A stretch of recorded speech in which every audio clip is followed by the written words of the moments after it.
ಈ ರೀಡಿಂಗ್ ನಿಮಗೆ ಅನ್ವಯಿಸಿದರೆ ಅಥವಾ ರೆಸೊನೇಟ್ ಆದರೆ ಮಾತ್ರ ತೊಗೊಳ್ಳಿ, ಇಲ್ಲಾಂದರೆ ಬಿಟ್ಬಿಡಿ. ಇದು ಒಂದು ಜನರಲ್ ರೀಡಿಂಗ್ ಮಾತ್ರ ಆಗಿರುತ್ತೆ. ಫಸ್ಟ್ ಕಾರ್ಡ್ ನನಗೆ ನೈಟ್ ಆಫ್ ವಾಂಡ್ಸ್ ಬಂದಿದೆ. ವೈಟ್ ಗುಡ್ ಲುಕ್ಕಿಂಗ್ ಅಂತ ಕರಿತೀವಿ ನೈಟ್ ಆಫ್ ವಾಂಡ್ಸ್ನ, ನೀವು ಅಥವಾ other person. But trying to invest something ಅಂತ ಹೇಳುತ್ತೆ. ಅಥವಾ ಎನರ್ಜಿನ ಡೆವಲಪ್ ಮಾಡ್ಕೊಳ್ಬೇಕಾಗಿರ್ಬೋದು, ಅಥವಾ ಜಿಮ್ ಮಾಡ್ತಾ ಇರ್ಬೋದು, ಎಕ್ಸಸೈಸ್ ಮಾಡಬೇಕು ಅಂತ ಅಂದ್ಕೊಂಡಿದ್ದೀರಾ. ಡೈಲಿ ನಾನು ಎಕ್ಸಸೈಸ್ ಮಾಡ್ತೀನಿ, ಡೈಲಿ ನಾನು ಜಾಗ್ ಮಾಡ್ತೀನಿ ಅಂತ ಡಿಸೈಡ್ ಆಗ್ಬೋದು. ಇಲ್ಲೂ ಕೂಡ ಯೋಗ ಮಾಡ್ತಿರೋದು ಅಥವಾ ಹೆಲ್ತ್ ವೈಸ್ ನೀವು ಫುಡ್ ಹ್ಯಾಬಿಟ್ಸ್ನ ಚೇಂಜ್ ಮಾಡ್ತಾ ಇರ್ಬೋದು, ಹೆಲ್ದಿ ತಿನ್ನಬೇಕು ಅಂತ ಅಂದ್ಕೊಳ್ತಾ ಇರೋದು ಕೂಡ ಆಗ್ತಾ ಇದೆ. ಸೆಕೆಂಡ್ ಕಾರ್ಡ್ ನನಗೆ 2 ಆಫ್ ಸಾರ್ಡ್ಸ್ ಬಂದಿದೆ. ಇವಾಗ ಹಿಂದೆ ಇದ್ದ ಸಿಚುವೇಶನ್ ಏನೇ ಇರಲಿ, ತುಂಬ ಗೊಂದಲಗಳಿರಲಿ, ಏನೇ ಇರಲಿ, ಇದರಲ್ಲಿ ನಿಮಗೆ ಒಂದು ಕ್ಲಾರಿಟಿ ಕಾಣುತ್ತೆ. ಏನು ಮಾಡಬೇಕು, ನಾನು ಏನು ಡಿಸೈಡ್ ಮಾಡಬಹುದು ಅನ್ನೋ ಕ್ಲಾರಿಟಿ ಕಾಣುತ್ತೆ ಅಂತ ಕಾರ್ಡ್ಸ್ ಹೇಳ್ತಾ ಇದೆ. ಥರ್ಡ್ ಕಾರ್ಡ್ ನನಗೆ ಕಿಂಗ್ ಆಫ್ ವಾಂಡ್ಸ್ ಬಂದಿದೆ. ತುಂಬ ಇಂಟರ್ಪ್ರಿಟ್ ಮಾಡಬೇಡಿ ಅಂತ ಹೇಳುತ್ತೆ. ಅಂದರೆ ಇಂಟ್ರಪ್ಟ್ ಮಾಡಬೇಡಿ ಬೇರೆಯವ್ರಿಗೆ, ನಂಗೆ ಅದು ಬೇಕು, ನಾನು ಮೀಟ್ ಆಗೋಣ, ಸೊ ಮೇ ಬಿ ನಾವು ಯಾವಾಗ ಮೀಟ್ ಆಗ್ತೀವಿ, ನಾವು ಯಾವಾಗ ತೊಗೊಳ್ತೀವಿ, ಯಾವಾಗ ಹೋಗ್ತೀವಿ, ಈ ಥರ ಅದರ್ ಪರ್ಸನ್ಗೆ ನೀವು ತುಂಬ ಡಿಸ್ಟರ್ಬ್ ಮಾಡ್ತಾ ಇದ್ದೀರಾ. ಅಥವಾ ಅದರ್ ಪರ್ಸನ್ ನಿಮಗೆ ತುಂಬ ಹಿಂದೆ ಬಿದ್ದು ರಶ್ ಮಾಡಿ ಪದೇ ಅಂತ ಹೇಳುತ್ತೆ. ಕೆಲವರಿಗೆ ಹೊಸ ಪರ್ಸನ್ ಬರುವಂಥ ಚಾನ್ಸಸ್ ಇದೆ. ಇನ್ನು ಕೆಲವರಿಗೆ ಫ್ಲರ್ಟಿಂಗ್ ಎನರ್ಜಿ ಇದೆ.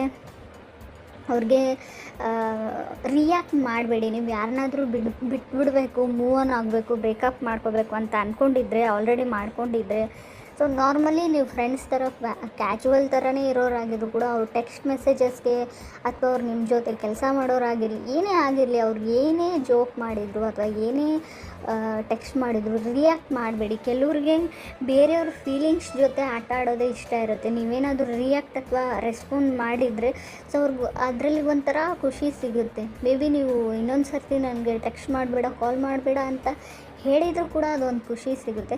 ಸುಮ್ಮನೆ ಇದ್ಬಿಡಿ, ಡೋಂಟ್ ರೆಸ್ಪಾನ್ಸ್ ಅಂತ ಹೇಳುತ್ತೆ ಕಾರ್ಡ್. ಯಾವ ವಿಷಯಕ್ಕೆ ಅಂತ ಗೊತ್ತಿಲ್ಲ, ಬಟ್ ಹೇಳ್ತಾ ಇರೋದನ್ನು ನಾನು ಹೇಳ್ತಾ ಇದ್ದೀನಿ ಅಷ್ಟೇ. ಫೋರ್ತ್ ಕಾರ್ಡ್ ನನಗೆ ಫೂಲ್ ಕಾರ್ಡ್ ಬಂದಿದೆ. ಮೇ ಬಿ ನೀವು ಸೆಕೆಂಡ್ ಚಾನ್ಸ್ ಕೊಡ್ಬೋದು ಮೀನ ಅಥವಾ ಧನುರ್ ರಾಶಿಯವ್ರಿಗೆ ಅಥವಾ ಕಟಕ್ ರಾಶಿಯವ್ರಿಗೆ.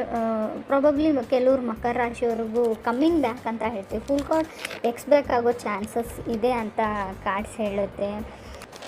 ಇನ್ನು ಕೆಲವ್ರಿಗೆ 9 ಆಫ್ ಸಾರ್ಡ್ಸ್ ಬಂದಿದೆ ನನಗೆ ಫಿಫ್ತ್ ಕಾರ್ಡ್. ಅದರ್ ಪರ್ಸನ್ ತುಂಬ ಭಯದಲ್ಲಿದ್ದಾರೆ ಅಂತ ಹೇಳ್ಬೋದು. ಯಾಕಂದರೆ ನಿಮಗೆ ಹೊಸ ಲೈಫ್ ಸಿಗ್ತಾ ಇದೆ. ಆಲ್ರೆಡಿ ನಿಮಗೆ ಹೊಸ ಪಾರ್ಟ್ನರ್ ಸಿಕ್ಕಿದ್ದಾರೆ, ನಿಮ್ಮ ಲೈಫ್ ಪಾರ್ಟ್ನರ್ ಸಿಕ್ಕಿದ್ದಾರೆ ಅಂತ ಅನಿಸ್ಬಿಟ್ಟು ತುಂಬ ಸ್ಯಾಡಲ್ಲಿದ್ದಾರೆ. ಅವ್ರಿಗೆ ಗೊತ್ತು ಅವರೇ ಏನೋ ರಾಂಗ್ ಮಾಡಿದ್ದೀನಿ, ನಾನು ಆ ಥರ ಹೇಳಬಾರ್ದಿತ್ತು, ಆ ಥರ ಮಾಡಬಾರ್ದಿತ್ತು, ನನ್ನ ಆಪರ್ಚುನಿಟಿ ಅಥವಾ ನನ್ನ ಲೈಫ್ನ ನಾನೇ ಹಾಳು ಮಾಡಿಕೊಂಡೆ ಅಂತ ಕೂಡ ಅದರ್ ಪರ್ಸನ್ಗೆ ಅನ್ನಿಸ್ತಾ ಇದೆ. ಸಿಕ್ಸ್ತ್ ಕಾರ್ಡ್ ನನಗೆ ಪೇಜ್ ಆಫ್ ಕಪ್ಸ್ ಬಂದಿದೆ. ನೀವು ಬೆಂಕಿ ಜೊತೆ ಆಡ್ತಾ ಇದ್ದೀನಿ ಅಂತ ಅನಿಸ್ಬೋದು. ನಿಮಗೂ ಅಥವಾ ಅದರ್ ಪರ್ಸನ್ಗೂ ಗೊತ್ತಿಲ್ಲ. ಆ ಪರ್ಸನ್ಗೆ ಪುಷ್ ಆ್ಯಂಡ್ ಫುಲ್ ಇಷ್ಟ, ಅಂದರೆ ತುಂಬ ಚೆನ್ನಾಗಿರೋದು ಇಷ್ಟ ಇಲ್ಲ. ಅವಾಗವಾಗ ಜಗಳ ತೆಗೆದ್ಬಿಟ್ಟು, ಅವಾಗವಾಗ ಕೋಪ ಮಾಡ್ಕೊಂಡ್ಬಿಟ್ಟು ಮಧ್ಯೆ ನೀವು ಅವ್ರನ್ನ ಬ್ಲಾಕ್ ಮಾಡೋದು, ಅವ್ರು ನಿಮ್ಮನ್ನು ಬ್ಲಾಕ್ ಮಾಡೋದು, ಕಮ್ಯುನಿಕೇಷನ್ ಸ್ಟಾಪ್ ಮಾಡೋದು ಕೂಡ ಅವ್ರಿಗೊಂಥರ ಖುಷಿ ಅಂತ ಹೇಳ್ತಾ ಇದೆ. ಡೆವಿಲ್ ಕಾರ್ಡ್ ಇದೆ ಲಾಸ್ಟ್ ಕಾರ್ಡ್. ನನಗೆ ತುಂಬ ಪ್ಯಾನಿಕಲ್ಲಿದ್ದಾರೆ ನೀವು ಕನೆಕ್ಟ್ ಆಗಿರೋ ವ್ಯಕ್ತಿ, ಅಥವಾ ನೀವು ತುಂಬ ಆಗಷ್ಟಲ್ಲಿ ಪ್ಯಾನಿಕ್ ಆಗಿಬಿಡ್ಬೋದು. ಆ ವ್ಯಕ್ತಿ ನನ್ನಿಂದ ದೂರ ಹೋಗಿಬಿಡ್ತಾರೆ ಅಂತ ಅನಿಸ್ಬೋದು, ಅಥವಾ ಒಂದು ಆಪರ್ಚುನಿಟಿ ನನ್ನಿಂದ ಹೋಗಿಬಿಡುತ್ತೆ ಅಂತ ಅನಿಸ್ಬೋದು. ವರ್ಕ್ ಲೈಫ್ ಕೂಡ ಬ್ಯಾಲೆನ್ಸ್ ಇದೆ. ಇನ್ನು ಸ್ಟಡೀಸ್ ಬಗ್ಗೆ ಹೇಳೋದಾದರೆ 9 ಆಫ್ ಸಾರ್ಡ್ಸ್ ಇದೆ. ತುಂಬ ಡಿಸ್ಟರ್ಬೆನ್ಸ್ ಇರುತ್ತೆ. ನೀವು ಚೆನ್ನಾಗಿ ಓದಬೇಕು ಅಥವಾ ಚೆನ್ನಾಗಿ ಏನೋ ಮಾಡಬೇಕು ಅಂದರೆ ಏನಾದರೂ ಒಂದು ಡಿಸ್ಟರ್ಬೆನ್ಸ್ ಇರುತ್ತೆ. ಏನಾದರೂ ಕೆಲಸ ಬರುತ್ತೆ, ಯಾರಾದರೂ ಮನೆಗೆ ಬರ್ತಾರೆ, ತುಂಬ ನಿಮಗೆ ಟೈಮ್ ಸಿಗಲ್ಲ ಅಂತ ಕೂಡ ಹೇಳ್ಬೋದು, ಬ್ಯುಸಿಯಾಗಿರ್ತೀರ ಅಂತ. ಕ್ವೀನ್ ಆಫ್ ವಾಂಡ್ಸ್ ಇದೆ. ಯಾರಿಗೂ ನೀವು ಕ್ವೀನ್ ಥರ ಏನಂತಾರೆ ಟ್ರೀಟ್ ಮಾಡಬೇಕು, ಅವ್ರು ಒಂಥರ ರಾಣಿ ಥರ ಇರೋಕ್ಕೆ ಇಷ್ಟಪಡ್ತಾರೆ. ಸೊ ನೀವು ಕೂಡ ಅವ್ರನ್ನ ಕ್ವೀನ್ ಥರ, ಒಂದು ಪ್ರಿನ್ಸಸ್ ಥರ ಟ್ರೀಟ್ ಮಾಡಬೇಕು ಅಂತ ಅವ್ರ ಎಕ್ಸ್ಪೆಕ್ಟೇಷನ್ಸ್ ಇದೆ. ನಿಮ್ಮ ವೈಫ್ ಆಗಿರ್ಬೋದು ಅಥವಾ ನಿಮ್ಮ ಗರ್ಲ್ ಫ್ರೆಂಡೇ ಆಗಿರ್ಬೋದು. ಇದು ಒಂದು ವಿಷಯದ ಕಡೆ ಗಮನ ಕೊಡಿ. ಅವ್ರು ತುಂಬ ಖುಷಿಯಾಗಿರ್ತಾರೆ ನಿಮ್ಮ ಜೊತೆ.